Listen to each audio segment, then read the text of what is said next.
Hey folks, welcome back to Baldur's Gate 3, where we have traveled to the Nine Hells, specifically Avernus, and infiltrated the House of Hope, the Devil's Den of Raphael, and the resting place of a number of eternally bound debtors, souls who are bound here for eternity in despair and torment. It's also the location of a number of powerful artifacts and valuable treasures, which we are here to obtain.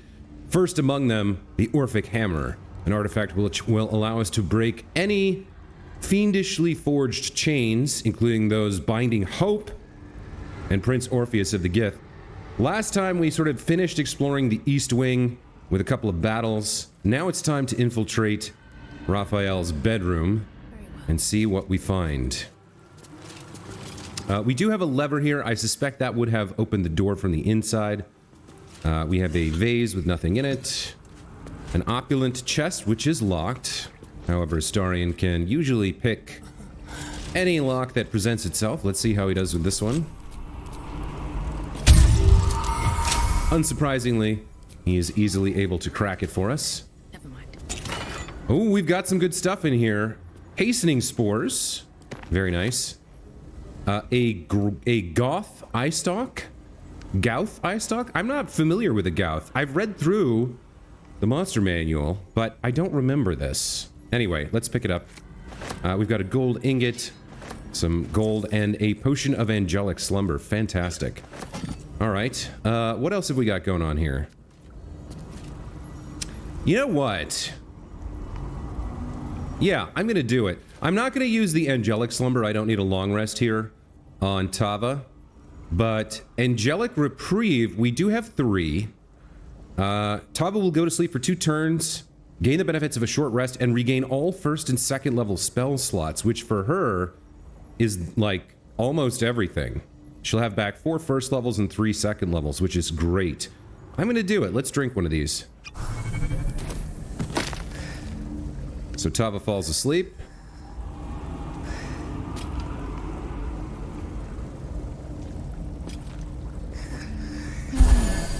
Awakens, fully healed, with all of her first and second level spell slots back. That is amazing. Like many of you, I have the problem that I often end up saving, hoarding, that type of thing until the end of the game, and then find myself at the credits never having used them. So I think it's better to use them from time to time. Let's see, what else have we got going on here? I'm looking for documents. I see red apples and green grapes, sunmelon pieces. I don't want to consume any food that we find here, so we're going to totally avoid that if possible. Moving along the outside edge. Oh, we're getting an autosave. Who knows if that's a good thing or not. We can't see a mahogany wardrobe here. Inside we have rayfish garb. These are valuable enough for their weight for me to steal. Alright. We have a candelabra, a hookah, and a bed. Another wardrobe over here. Something over there. So she noticed the restoration faucet. Oh, this is going to be hilarious. If we come over here and use this, does it give us... Does this act like... does this act like a long rest? Alright, who needs it the most? He could use some spell slots.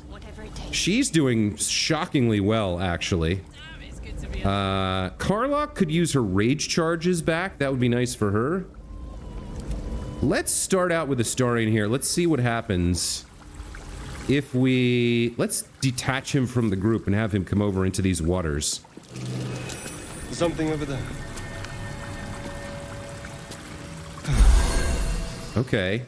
He does get what appears to be a full long rest here. Good lord. So I literally wasted that short rest potion. I could have gotten this for free for everyone. Amazing. Let's have, just in case there is a limit to the number, let's have Karlach go next. Yeah, okay. Everybody got a long rest. Now here's an interesting question. What's next, I wonder? Yes, we even got back our arcane battery charge. Amazing. All right, so we're fully buffed and ready for a fight with Raphael, I guess. That must be why this is here. We do see the Corte Sune. We've actually heard of this before. This is a book of sexual positions, I believe. An excerpt from the Corte Sune, a guide to sexuality, eroticism, and emotional fulfillment. Detailed diagrams accompany every page. I think we've actually read it. Yes, we have read it. Okay. How much is it worth? 14 gold for half a pound? Or no, a fifth, 5% of a pound, right? No, it's a full half a pound. This is a heavy book. All right, let's ignore that. What else are we doing in here? I mean, the long rest is fantastic. Not just for our spell slots and whatnot. I can't believe for the first time in a playthrough that I actually used a potion like that, and I was 10 feet away from getting a free. Unbelievable. What a tease. I don't know. I think that's ironic. I know the definition of irony is something most people get wrong, but I feel like that is, well, maybe not. I don't know. Either way, it's a kick in the nuts. Let's have Astarion get into this opulent chest here.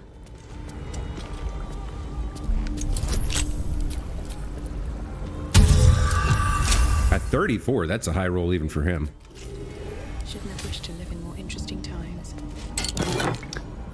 Some arrows. Well and good. And a bit of gold. All right. I'm getting nervous. The fact that they gave us a free long rest here makes me extremely nervous. I feel like we're definitely about to fight Raphael in this room. With, you know, lots of people helping him. Lots of trash mobs and minions. He certainly has a lot of clothing.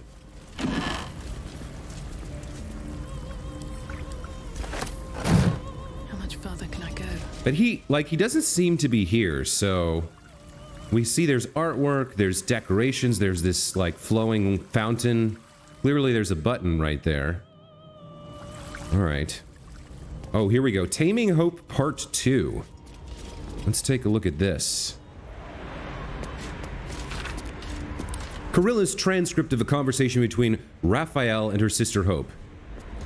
What's that? Good morning, sweetly. Oh, no, this is the same thing we've already read. We've already read part 2. Okay.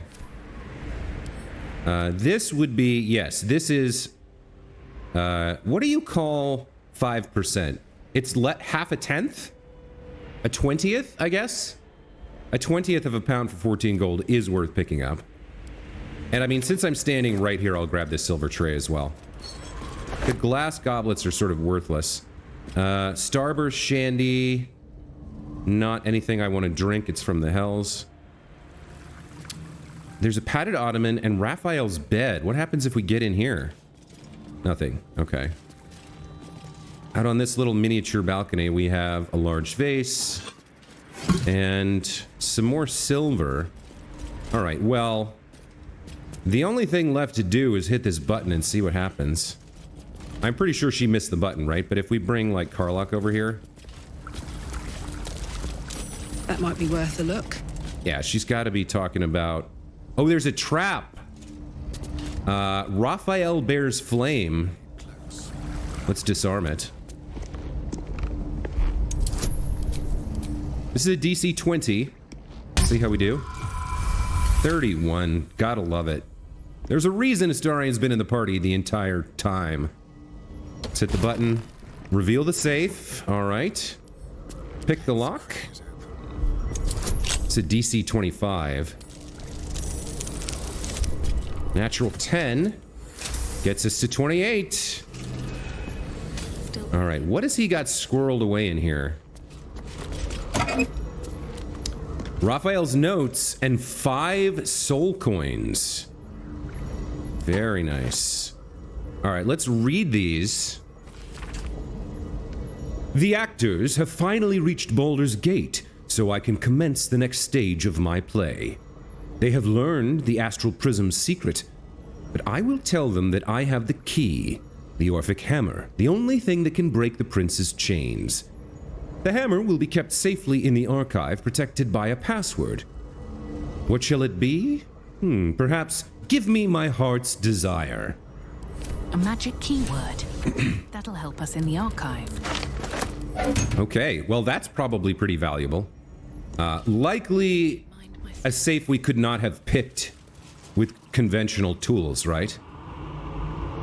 Well, that was a profitable journey. What's next for us, aside from that amazing long rest? You know what? Since we can go back in there and get another long rest anytime we want, we'll take advantage. We'll head down to the prison early. We might not actually be able to free Hope, but we can clear it out of any defenses, any devils, any debtors who will turn on us, and make sure we have a clear path to free her once we have the hammer. We may also be able to meet with her. I'm a little bit leery of doing so just because occasionally in this game there have been cases where you speak to an NPC and if you don't succeed on a check or make a choice right then, you don't get another chance. So we will make our way down here and explore and clear it out, but if we find Hope, we won't actually speak to her until we have the Orphic Hammer in our possession. Let's send Astarion forward to get us in there. Oh, it says lockpicking impossible. All right. It's a straight up strength check. We do have a +5. It's only a DC 10. We can add guidance here. Actually, can we back out? We can't. Because Shadowheart has a potion of an elixir of cloud giant strength going on, which would add another 3. We should be okay with guidance here. It's only a DC 10. So we're adding 6. If we roll 4 or better, we're fine. Nat 1, of course. Well, let's see if Shadowheart can get it open. I think she should be able to.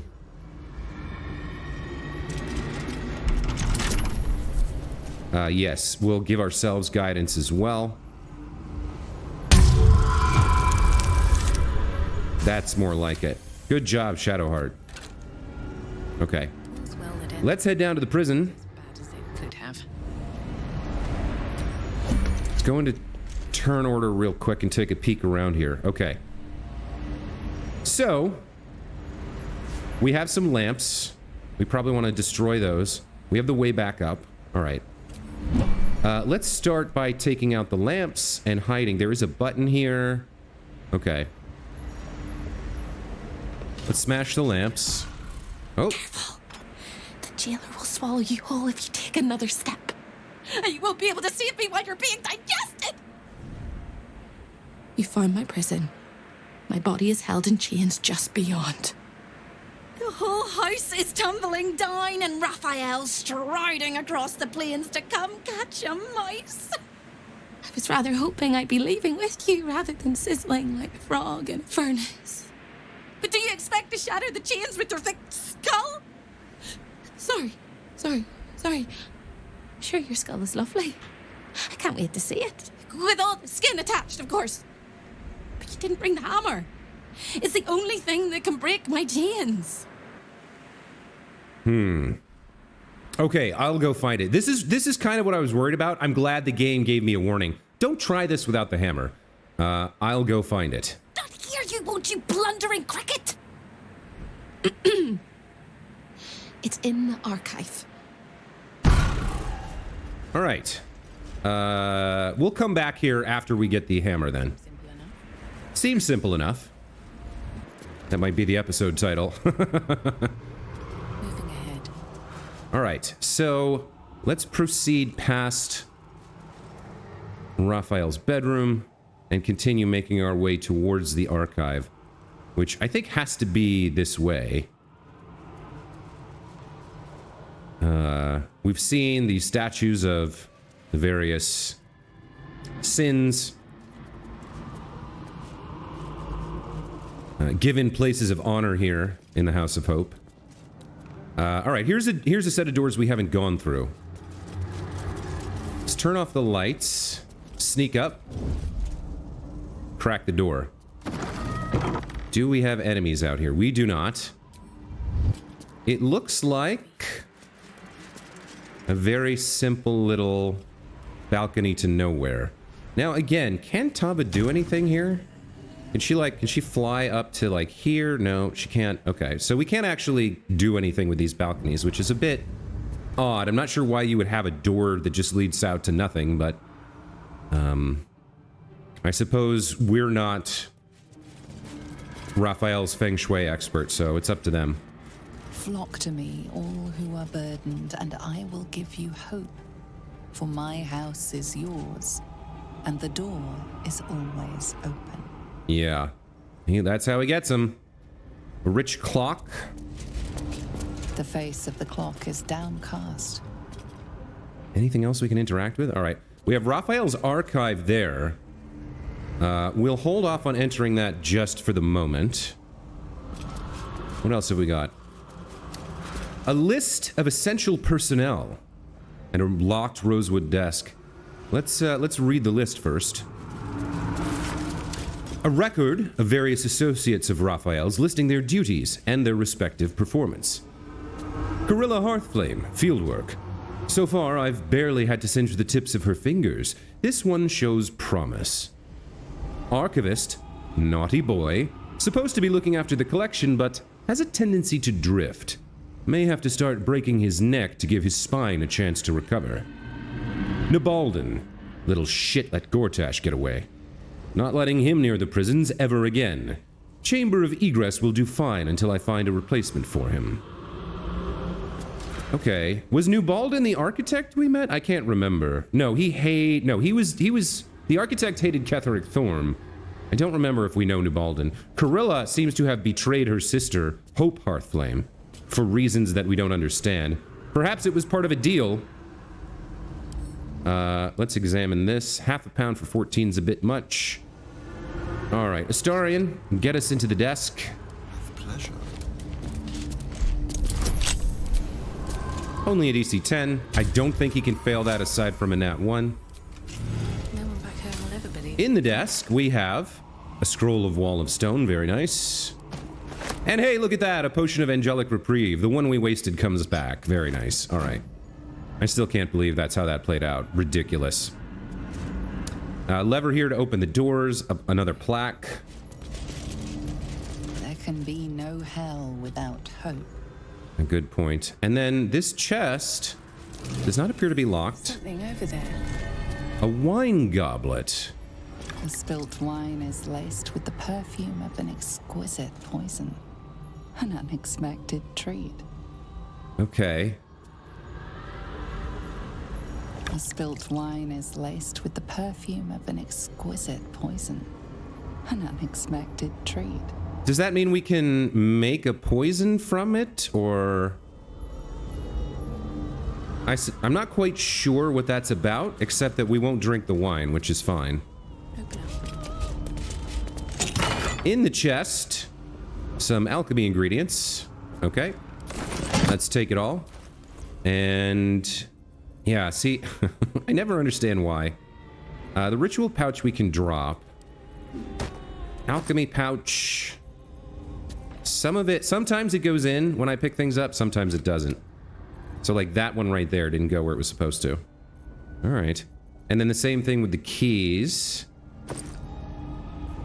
God, we picked up a lot of keys over the course of this playthrough.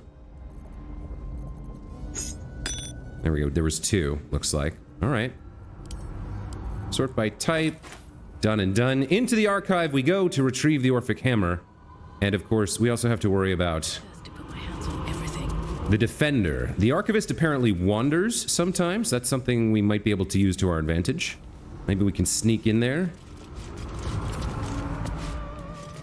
Let's crank this closed. Okay, so... looks like we can sneak here and then crack open the door. Take a peek inside.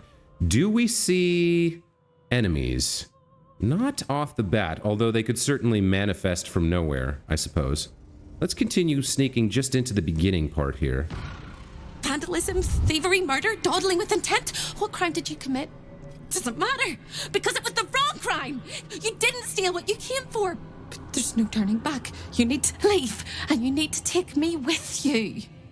But without the hammer, you can't take me anywhere. Find the hammer! Cross the hall! Break my chains! I'll be there. Quick as a cockroach! Lickety-split, if you don't mind! So... that was unusual. I see. It's because... so that happened because we didn't have our disguises. We committed a crime. Specifically, we attacked one of the debtors, which exposed us from our... the disguise that she gave us. And so that's why she popped up and said, what did you do? What crime did you commit? All right, that's obviously got to be the hammer that we're here for. It's inside an impervious sphere. So we're going to have to figure out the trick here. I don't really see the point in creeping and crouching and hiding. There's light literally everywhere. I mean, we could, as we're exploring, we could turn off the lights, I suppose. Do not think of what you have lost. Do not dwell on your debts. Set your mind on higher things. Set your mind on me. I am the architect of destiny. I am the purveyor of hope. I am the future. Well, Raphael certainly has a high opinion of himself, doesn't he? Yeah, as we go, we'll turn off the lights. Here we have orders for the Archivist. Archivist, without delay, move some of the contracts and treasures to the main cache. We're excited about soon acquiring the Crown of Karsus, and want certain things on display, while the rest may be safely stored in the secret vault. What we want in the archive are the Amulet of Greater Health and Gauntlets of Hill Giant Strength, with a place reserved for the crown. Artifacts in the vault should be the Staff of Spell Power and the backup gold cache. R. Okay. This should be lightweight. Yep, 20th of a pound for 14 gold we will take. So, 2 artifacts we're looking for, the Amulet of Health and the Gauntlets of Hill Giant Strength, which we will not be giving to our friend at the Devil's Fee. What was her name? Something with a K, right? Catilda? That's probably not it. We have the Nautiloid Adventures here. Attached to this letter is a map with a detailed list of locations, all of which are familiar. Raphael. As requested, I've kept a close eye on the infected adventurers who fell from the Nautiloid and survived. Impressive. They spent a while stumbling around like lost babes, easily distracted ones at that, but finally made it to Moonrise Towers. You should have seen the mess they made there. Pure delicious chaos. They killed Ketheric. It was a hell of a show. I'm delighted I got a front row seat, and now they're in Worm's Crossing. If the last few days are anything to go by, I'm expecting more blood, death, and chaos, which means they'll be running into you any day now. If anything changes, I'll keep you posted, Corilla. Yoink. No problem taking that. Nothing on the walls here that we can interact with. Over, then through. We do have, however, Wall of the Faithless, a book here, and then a display case. What is Wall of the Faithless? At the core of the Fugue Plains' barren ash-gray wasteland stands the City of Judgment, with its crystal spire jutting above the streets and the influx of souls. These are godly folk, seeking the verdict of those ruling Fugue, their faces hopeful or sullen, their boot heels caked in the mud of perdition. Yet for those who claimed no godly patronage in life, there is only the Wall. The Wall, erected by Mirkul, Lord of Bones, to keep those of insubstantial faith from any possible form of peace. See it gored and clawed at by the desperate, clung with fingernails flecked with smashed skulls. How Mirkul enjoys his petty torments. That vaguely reminds me of something we read about in our playthrough of... oh my goodness. The Talos Principle. There were walls in the Egyptian afterlife as well that had to be crossed. Diseases of the blood I'm not interested in. We've already committed crime, so I have no problem stealing from a devil. Astarion cracked this open for us. Let's see what's inside. Still alive, so that's progress. A silver ingot. Worth the time? Not entirely sure. Over here we have a very long list of debtors. And a rosewood desk.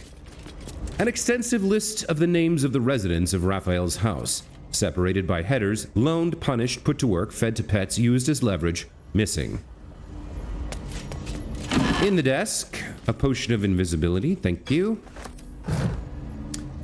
Ooh, over here we have the Amulet of Greater Health. What's that? There's a marble plate, which will need to be disarmed, and a plaque. Amulet of Greater Health. All right, disarm the trap. S'il vous plaît, monsieur. Mais oui. Très bien. All right, Amulet of Greater Health. Let's see what this is. Set the wearer's constitution score to 23. Are you frigging kidding me? Amazing. The enchantment has no effect if their constitution is higher without it. Advantage on constitution saving throw checks. Good lord, is that fantastic. Who's wearing what and who can most benefit from that? Tava is wearing this, paralyzing critical once per long rest. When scoring a critical hit on a humanoid, the wearer can paralyze the target for 2 turns. I mean, it's good. Boon of the Raven Queen. I mean, this isn't bad, but holy hand grenades, Batman. What are you wearing? Everard's Black Tentacles. You switch things around a lot, and you're wearing advantage on wisdom saving throw checks. And shield, which is amazing. I think this might be I think this might be for Astarion. Let's take a look here at everybody's constitution scores. His con is 14. I could actually, with this, if we put it on him, we could re-spec him and dump this and get his int probably to, let's see, we'd get 2 points for lowering this to 12. And I think we might even be able to get, no, I don't think we can get 2 scores to 20. Even if we dump everything else. But like, we could put his strength up instead of his con. So we could have a +2 to strength. And like a +12 to wisdom or something. Yeah, this actually is for Astarion. Let's watch his health. It's going to go from 124 to 172. How about that? Amazing. Absolutely fantastic. What a great find. And the amulet, or the gauntlets of Hill Giant strength are equally impressive. I might actually need to do some more respecking. I might move that around. I'm not sure. But, like, if you put all 3 of those... Because she has the gauntlets of dexterity as well. Right? She's been wearing those because I respect her and dump that. You could get a really crazy build on her. 20s across the board, except for dex at 18. Wow. And that strength score, huh? Amazing. That's a fantastic find. What else are we doing here? I've been forgetting to turn off all the lights as we go. Let's get that turned off. We've got a door here. Avernus Vista. All right, and then a book here, The House of Wonders, and another display case. Let's take a look at this. We gotta get the hammer, obviously. The High House of Wonders. We've read this before. Excellent. All right. Pick the lock on the display case. Very nice. This has turned into a looting episode, but I feel there's a good chance for... Gold necklace? Not really worth it. I guess these are here to tempt you into ruining your disguise, right? There's a good chance for combat somewhere, I feel. Where's this bright light coming from? From outside? Yeah, from outside. Okay. What do we have out here? We do have a telescope. Through the telescope, a sinister vista sprawls before you. Boiling rivers and sheer crags. A sight of the hells that you'll never forget. Sight of the hells you'll never forget. A tour of Tempest. This book, long as an encyclopedia but written in an untamed, barely legible style, describes the Tempest domain, from which some clerics can draw power. And look!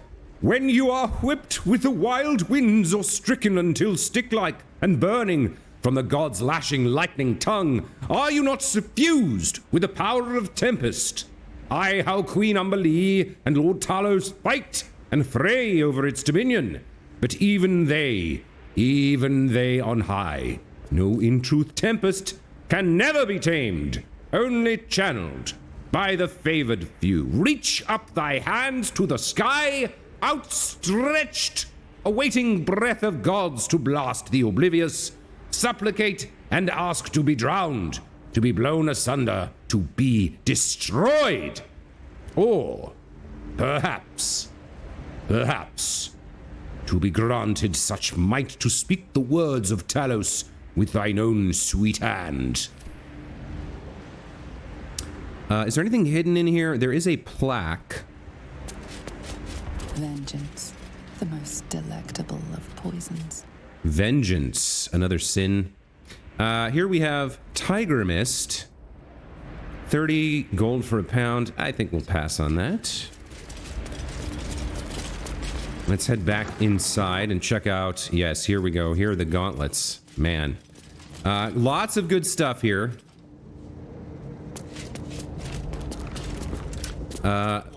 Get us into this display case, please. And while you're at it, let's have you come on over and disarm this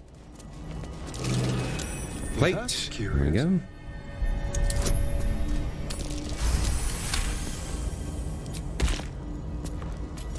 Gauntlets of hill giant strength.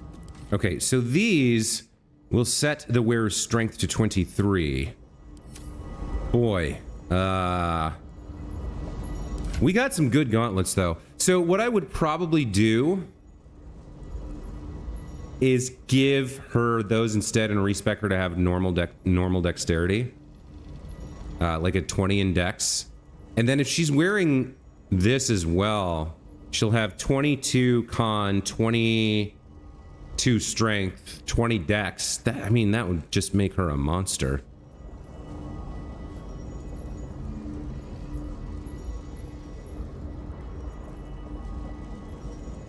Yeah. For now, I'm actually not going to equip these for now. But I think I will use them to respec our girl here. And then the bracers of dexterity might end up... I'm not sure where. Hellsick, that's her name. Ended with a K, didn't start with a K. Yeah, those items are just absolutely bonkers good, and you can build an entire character around them, but having multiple on one could be absolutely astonishing. We could turn... I mean, imagine her with 23 con, 23 strength, 20 dex. She becomes a friggin' monster, huh? I'll play around with that off camera. I'll figure out what I want to do, but for right now, we're going to continue making our way around the archive here, taking whatever we can get. We have a book here that I don't recall reading before, Lorethian. Give it a shot. The introduction to Lorethian by Palmer Junisuga reads, "It's no exaggeration to say that Corellon Lorethian is the primary figure in the pantheon of elves.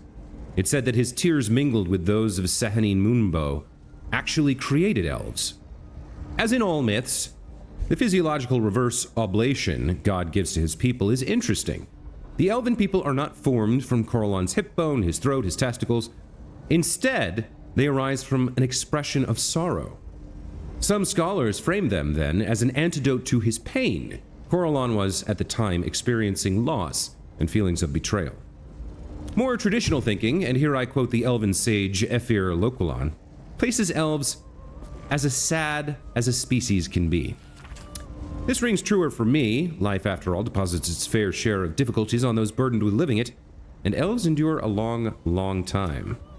Interesting bit of lore. I didn't know Corellon's last name was Lorethian, which shames me greatly, but even a GM who studies hard can't remember the entirety of the lore of Toril and the Forgotten Realms. Let's see what we got going on over here. Scroll of Featherfall and the Downfall of the Iron Throne. Wait a minute. The top corner is folded down on one of the final pages. And with the downfall of Saravok, the city mages council was asked to make a memorable example of the Iron Throne. whose criminal headquarters squatted like a dire toad in the center of Baldur's Gate, looming over the disgusted citizenry its thugs had so recently preyed upon. This had to do with the ball spawn. I don't really care about it that much. The scroll, I guess, I don't know. I tend to think of Astarion as my Featherfall person, so I'll send it to him. Fall of Netheril, we don't need to read. We can get into the desk for potential loot. No. Fine there. Let's get whatever cheap tawdry good is in here.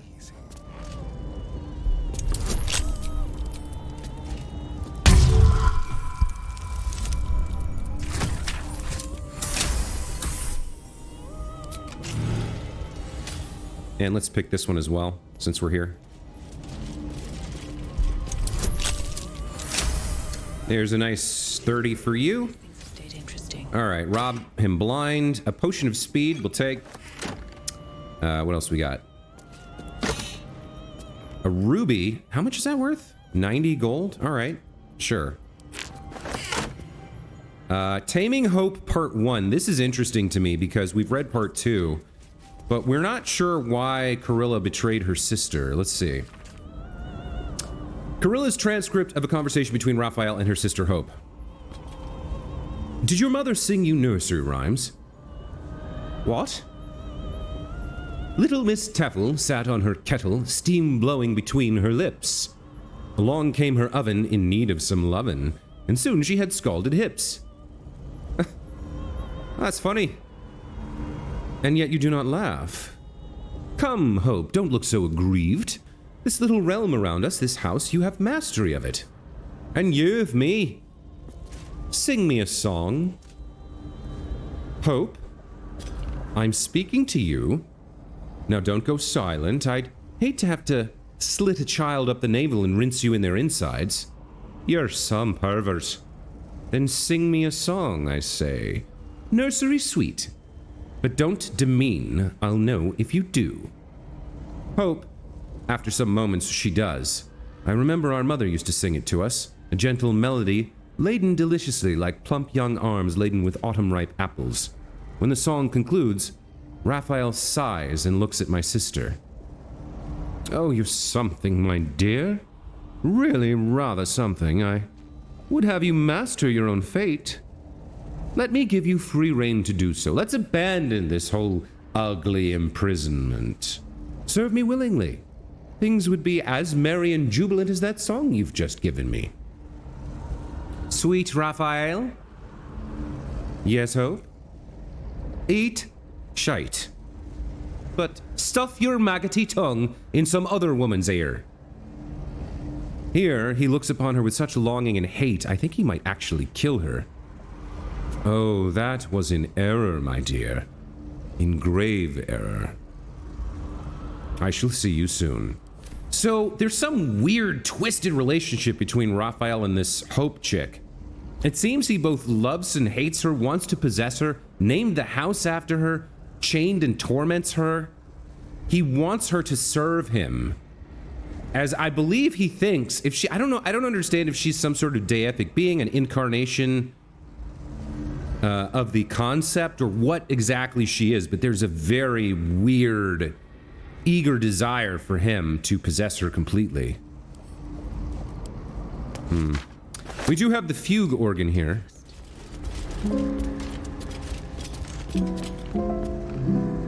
All right, let's go speak the password to the impenetrable sphere here. Give me my heart's desire. Here it is. The Orphic Hammer, right within reach. It appears to be protected by an energy field of some kind, but you're not familiar with this magic. Give me my heart's desire. The magic hacks away at your words. Yeah, baby. There it is. Take it, quickly. Take it. Take the hammer. Got it. We got it. Excellent. Okay, let's take a look at this thing. I'm assuming it's legendary. It is. So, you have advantage on saving throws against spells. Just straight advantage on saving throws. That is incredible. It's a +3 weapon. We gain Unshackling Strike. Smite the magical bonds, keeping a creature restrained, paralyzed, and stunned, freeing it. Okay, alright. I mean, I kind of feel like the Blood of Lathander's a better overall weapon for Tava. It would be a D8 +8 instead of a D6 +8.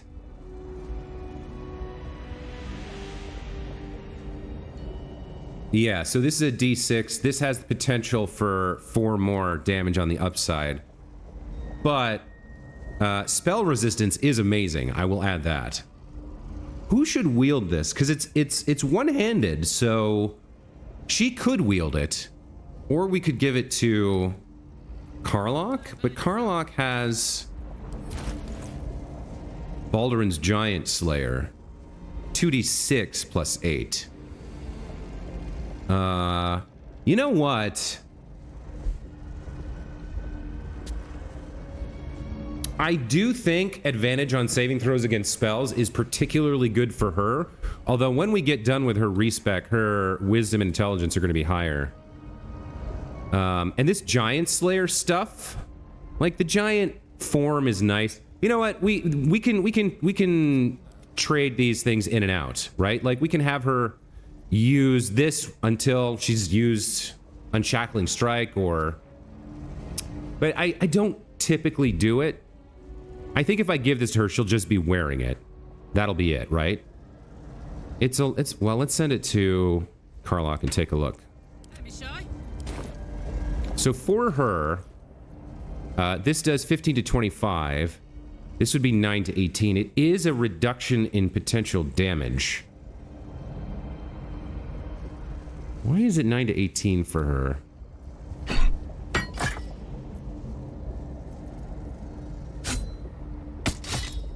I mean, 2d6 versus 1d10.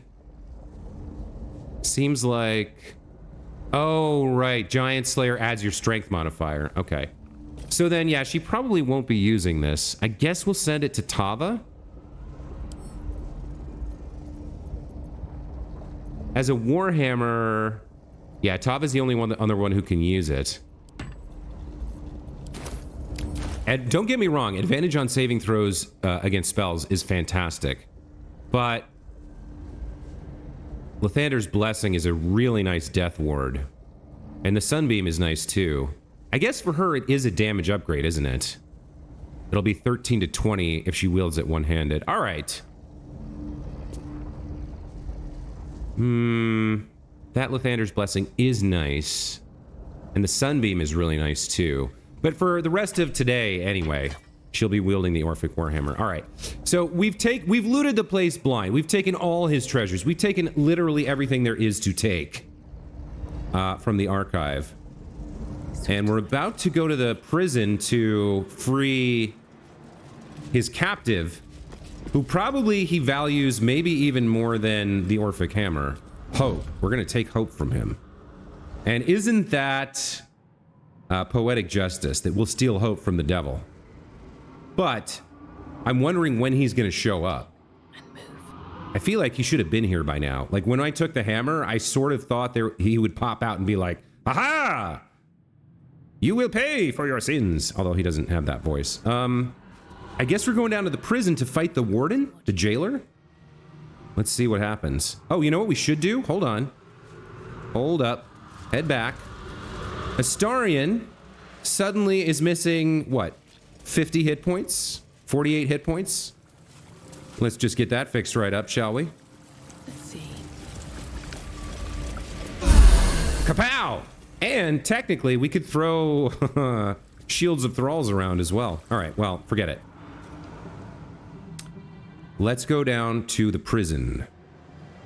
And let's free Hope. I guess she probably joins our party for the fight against Raphael. I'm guessing we fight his guy, free her, and then as we come back up here, he's ready, or maybe he meets us down there. I'm not sure. Okay. Let's smashy. this lamp. Okay. Now, it's still bright light here. Who's casting out bright lights? Not her. Keep a blade close. Does he have any kind of light thing going on? I don't think so. What's next? She doesn't have anything. She just has this. Okay. What to do?